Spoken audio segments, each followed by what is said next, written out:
In this video, we are talking about the inference in Bayesian belief network. So let's start. The Bayesian belief network models compactly the full joint distribution by taking advantage of existing independence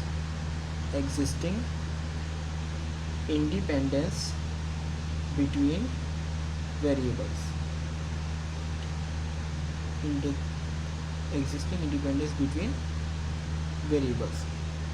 It leads to a smaller number of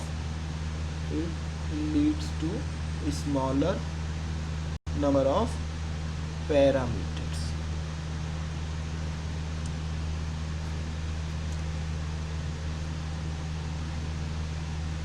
It means जो Bayesian belief network का model है वो fully joint distribution को इस्तेमाल करता है। इससे वह एडवांटेज लेता है एग्जिस्टिंग इंडिपेंडेंसेस का कुछ वेरिएबल्स के बीच में। इससे क्या होते हैं, स्मॉलर नंबर ऑफ पैरामीटर्स होते हैं। But we are interested in solving inference task. यहाँ पर हमको क्या सॉल्व करना है, इन्फेरेंस से रिलेटेड टास्क सॉल्व करना है। तो यहाँ पर इन्फेरेंस से रिलेटेड जो पहला टास्क हो सकता है वो हो सकता है आपका डायग्नोस्टिक टास्क।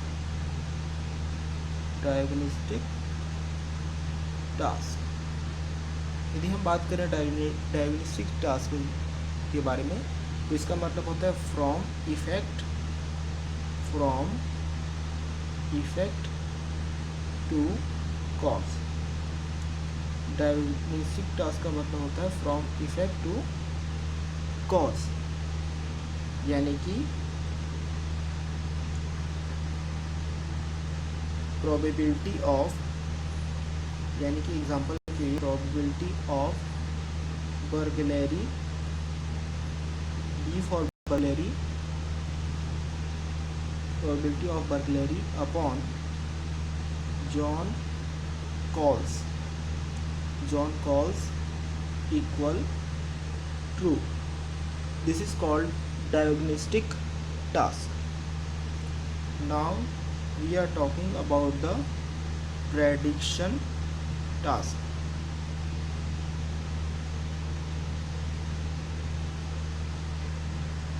अब हम बात करेंगे प्रेडिक्शन बेस्ड टास्क के बारे में।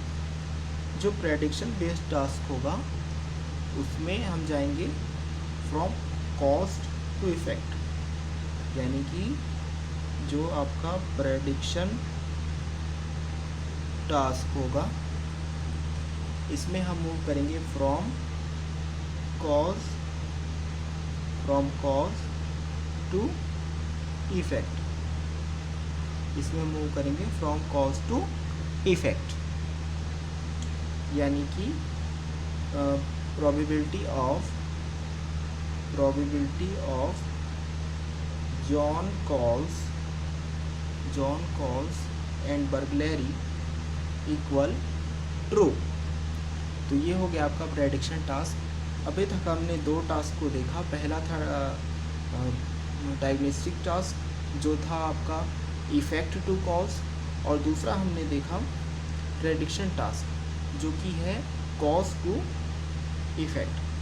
इसके अलावा कुछ और प्रोबेबिलिस्टिक क्वेरीज हो सकते हैं। इसके अलावा क्या हो सकते हैं, कुछ प्रोबेबिलिस्टिक क्वेरीज हो सकते हैं, जिसे हम कहते हैं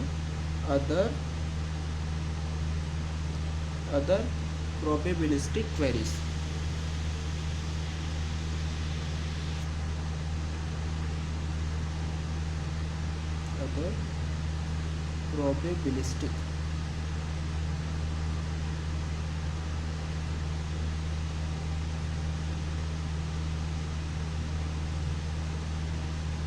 other probabilistic queries.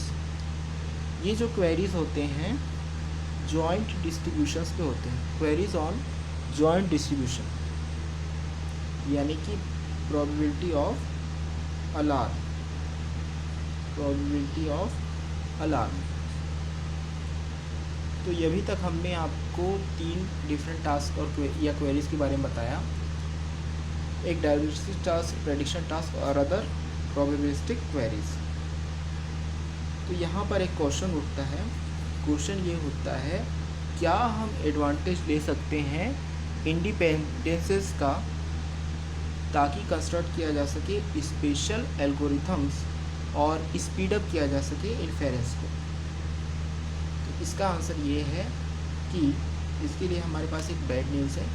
Bad news ये है कि जो एग्जैक्ट इन्फेरेंस प्रॉब्लम जो है, एग्जैक्ट इन्फेरेंस प्रॉब्लम, जो एग्जैक्ट इन्फेरेंस प्रॉब्लम है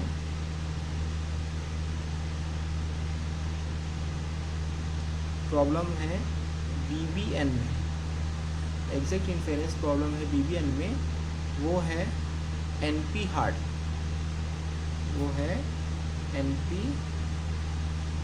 हार्ड। यानी कि यहाँ पर इसकी कॉम्प्लेक्सिटी की बात की जा रही है NP हार्ड, और ये NP हार्ड की जो कॉम्प्लेक्सिटी बताई गई थी वो बताई गई थी ऊपर के द्वारा, ऊपर नाम के साइंटिस्ट के द्वारा ये कॉम्प्लेक्सिटी बताई गई थी। अब ये जो है एग्जैक्ट इन्फेरेंस प्रॉब्लम है, इसके अलावा इसमें अप्रॉक्सीमेट इन्फेरेंस प्रॉब्लम भी होता है। तो अप्रॉक्सीमेट इन्फेरेंस प्रॉब्लम जो है वो भी NP हार्ड है, जो अप्रॉक्सीमेट इन्फेरेंस प्रॉब्लम है वो भी NP हार्ड है, यानी कि यहाँ पर उसकी कॉम्प्लेक्सिटी जो है वो भी NP हार्ड है। तो ये जो बताया गया था, ये बताया गया था डेगम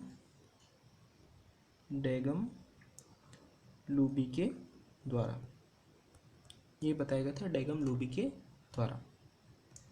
तो अभी तक हमने जो देखा इन्फेरेंस प्रॉब्लम में, वो हमने देखा कि एक एग्जैक्ट इन्फेरेंस प्रॉब्लम का जो कॉम्प्लेक्सिटी है बेसियन बिलीफ नेटवर्क के लिए वो NP हार्ड है, जो कि कूपर नाम के साइंटिस्ट के द्वारा डिराइव किया गया है।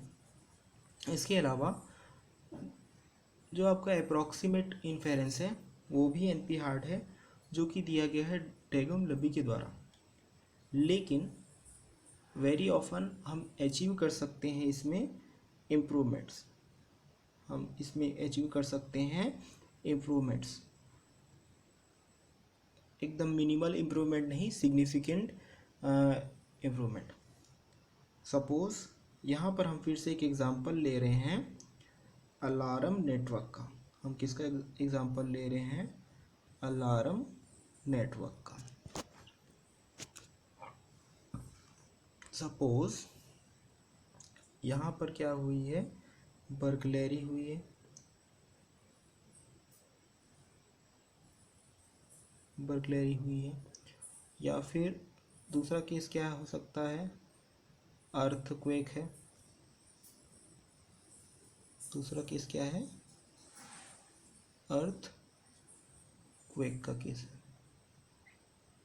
इन दोनों केसेस के होने पे क्या हो सकता है, अलार्म रेज हो सकता है। दोनों केसेस के होने पे क्या हो सकता है, अलार्म रेज हो सकता है। और अलार्म रेज होने के बाद सपोज जॉन के पास इंफॉर्मेशन जाती है, जिसे हम कह सकते हैं जॉन कॉल्स, जिसे हम कह सकते हैं John calls. Suppose alarm raise होने के बाद मैरी के पास भी इंफॉर्मेशन जाती है, तो हम इसे बोल सकते हैं मैरी कॉल्स। ये हो गया।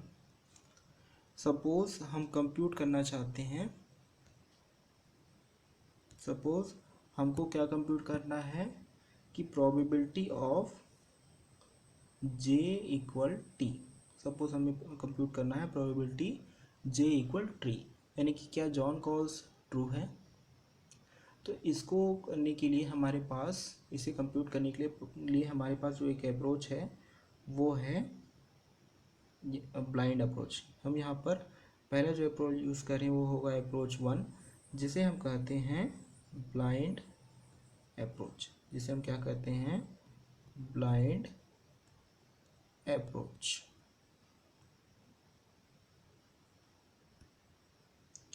तो जब भी हम ब्लाइंड अप्रोच का इस्तेमाल करते हैं तो इसमें हम क्या करते हैं, सबसे पहले सम आउट करते हैं। इसमें हम क्या करते हैं, सम आउट करते हैं। किनको किनको सम आउट करते हैं, सारे ऑल अनइंस्टेंटिएटेड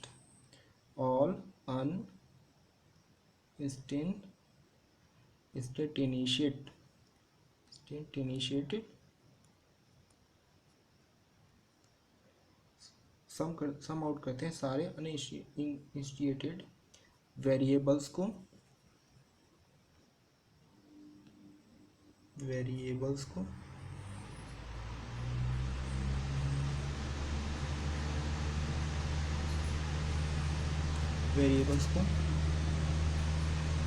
किससे करते हैं, from the full joint, from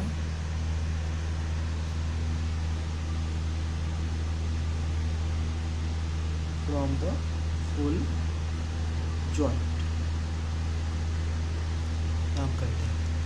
इसके बाद जो सेकंड स्टेप है वहाँ पे हम क्या करेंगे, एक्सप्रेस करेंगे जॉइंट डिस्ट्रीब्यूशन।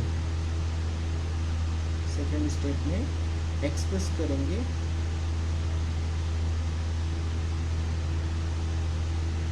जॉइंट डिस्ट्रीब्यूशन को,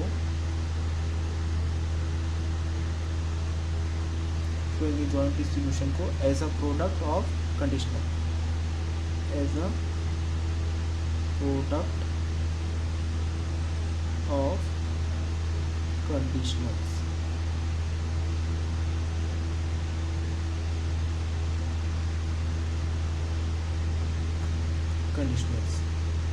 तो यहाँ पर इसी प्रोसेस को यदि हम डिटेल में लिखें, इन दोनों स्टेप्स को करने के बाद, तो कुछ इस तरीके से लिखा जा सकता है। कैसे लिखेंगे, सबसे पहले लिखेंगे P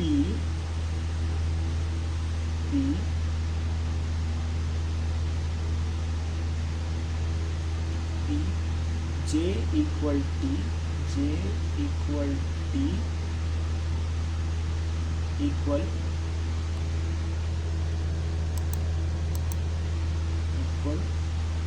summation of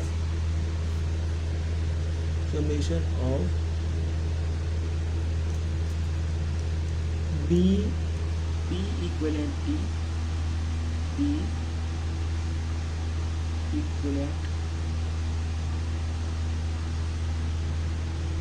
T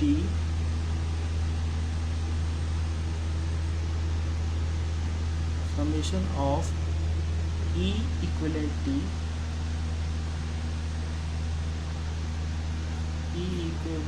T summation of F A, summation of F comma F, E equal T comma F ये है और B equal T ये है।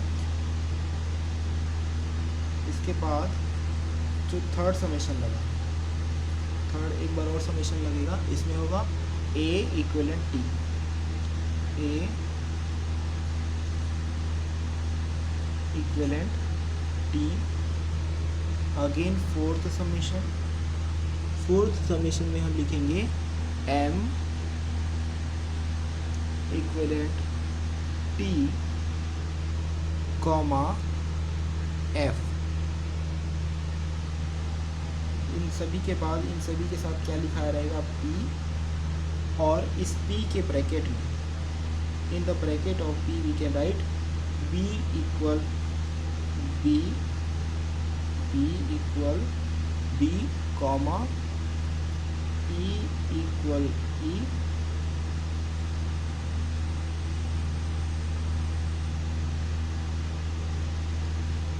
Equal E A equal A equal A. इसके अलावा हम लिख सकते हैं यहाँ पर J equal T comma M equal M। ये हो गया। अब इसी के यदि हम नेक्स्ट स्टेप में जाएं तो नेक्स्ट स्टेप भी हम यहाँ पर आपको लिखकर बताने वाले हैं। इसमें भी इसी तरीके से 4 बार हमको समेशन लिखना पड़ेगा। बस यहाँ पर थोड़ा सा समराइज़ हो जाएगा। यहाँ पर जैसे हम अलग अलग ले रहे थे वैसा ही रहेगा, उसका थोड़ा और डिटेलिंग हो जाएगा।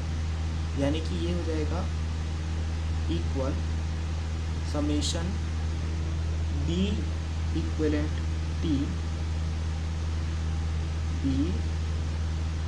Equivalent T summation E equivalent B equivalent T F है। नेक्स्ट हो जाएगा E equivalent T equivalent T summation A equivalent T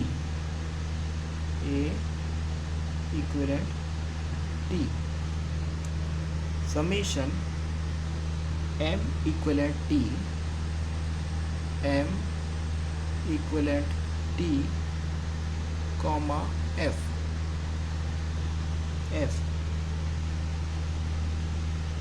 इन सभी के साथ क्या आ जाएगा, पी आ जाएगा। और इस पी के ब्रैकेट में हो जाएगा J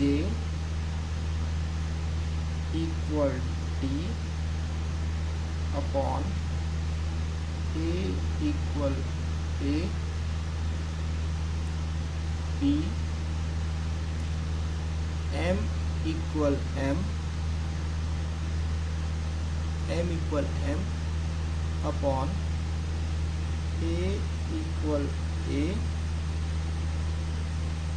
equal A upon B equal B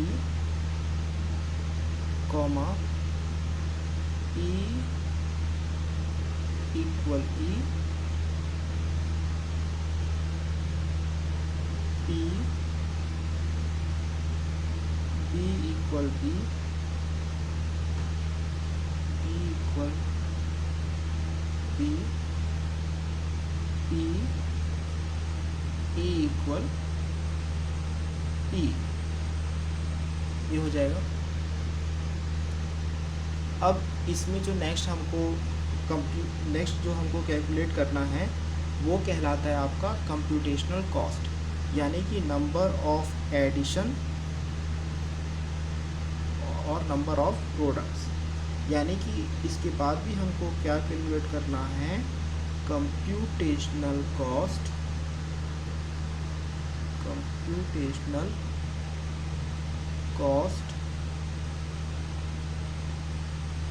यानी कि नंबर ऑफ एडिशंस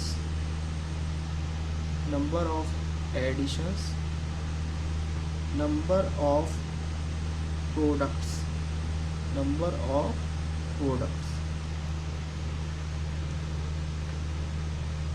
ये हमको कैलकुलेट करना है। तो यहाँ पर जो नंबर ऑफ एडिशन है वो है 15, नंबर ऑफ एडिशन है 15 एंड नंबर ऑफ प्रोडक्ट में आ जाएगा 16 इंटू 4 इक्वल 64। ये हो जाएगा नंबर ऑफ प्रोडक्ट्स। इस वीडियो में बस इतना ही।